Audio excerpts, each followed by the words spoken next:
Hey everybody, this is First Warn Storm Team Chief Meteorologist Brad Panovich. Kind of a cloudy, just cold day out there, but dry for now. We've got some big time rain heading our way. I wanted to show you the current map because you can see the system that's going to be heading our way real quickly. It's a low pressure system developing along the northern Gulf Coast. It's moving in this general direction, but if you look carefully, look at that high pressure parked over the southeast mid-Atlantic area. This is pumping in northeast winds, which is supplying the very cool air at the surface. So while this system down here develops, it's going to track like this and then move up the coast. It's going to be throwing moisture back inland over this very chilly air mass. So the rain that's going to be heading our way later tonight and into Friday is going to be a cold, miserable rain that's falling across the area. Temperatures are barely going to be in the mid to upper 50s today, but as this cold air, we call the wedge, sometimes sets up, it's really going to set the stage for an all-day kind of miserable rain. Let me show you the model data on what we're expecting tomorrow and kind of the timing of all this as we go into the upcoming weekend. All right, so let's show you how things are going to set up. So here's a look at our short range modeling. The first thing you notice, here's our low pressure system forming here. High pressure still parked here. So you see the isobars, which are those blue lines. These are lines of equal pressure. They kind of indicate kind of the flow of the air. So if you think about the clockwise flow around high pressure, you can kind of see how this flow is going to pump in some cool dry air. Now you see the green starting to break out later today. That's mainly going to be high level moisture. That's not going to be rainfall.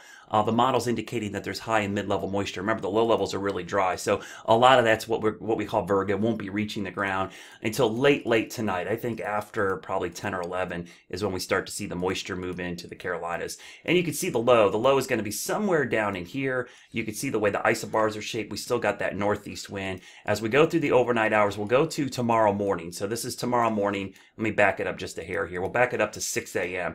So you can see what you're going to wake up to tomorrow morning. Widespread light to moderate rain. As we go through the morning, we'll go through 10 o'clock, 11 a.m. And again, look at your time is up here. You see this is noon tomorrow.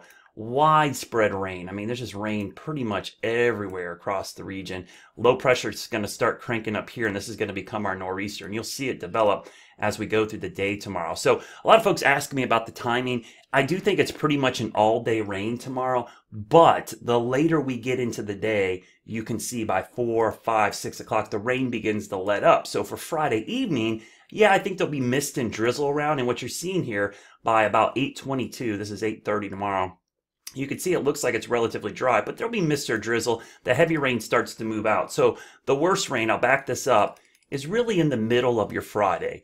So the middle of the day through mid to late afternoon. By evening, I expect things will start to dry out a little bit, at least from a heavy rainfall standpoint. I think it's hard pressed for me to imagine it completely dries out, but it becomes more misty, drizzly kind of stuff. And you can see low pressure cranking up on the coast here.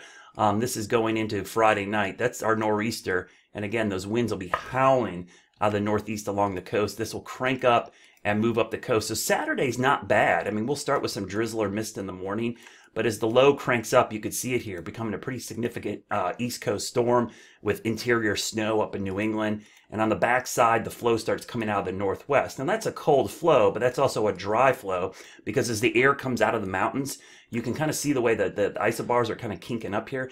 That's a sign that we're getting the flow coming over the mountains. The air sinks and it dries it out a little bit as it moves over our region. So as we go through basically Saturday into Sunday, the weather will improve pretty dramatically as that low cranks up the coast. You can still see some lingering showers trying to make it over the mountains because what happens in these setups is the low cranks up, little disturbances rotate through in the backside. The problem is they have a tough time developing widespread showers, but with the cold air loft, you can get a shower developing in the afternoon heating. So just to back it up here, I'm going to stop this one time just to kind of show you. We'll back it up and we'll play it through real quickly just to show you the evolution of the system as it moves up the coast. So pretty soggy Friday, temperatures only in the 40s, winds out of the northeast.